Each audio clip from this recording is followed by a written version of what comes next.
Hello guys, in this video, I will show you how to set up your Square to accept small business payments in 2025.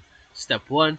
You can go to squareup.com and sign up for a free Square account using your business details and bank information. Step 2. Once you are logged in, you can see on your dashboard the settings and then go to account settings and complete the verification including the tax details. Step 3. Under the Payments tab, set up your payments method, such as credit cards, mobile tap, or QR payments. Step 4. Download the Square Point of Sale app on your phone or tablet and sign in with your account, same that you logged in your account. Step 5. To receive payments, you can add products, services to your POS. You can tap charge, choose the payment method, and complete the sale. Step 6. You can also send payment links or invoices directly from your dashboard or mobile app.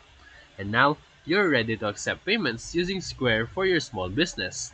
So if this video helped you, feel free to like and subscribe for more quick tutorials, reviews, and comparison videos. Thank you for watching.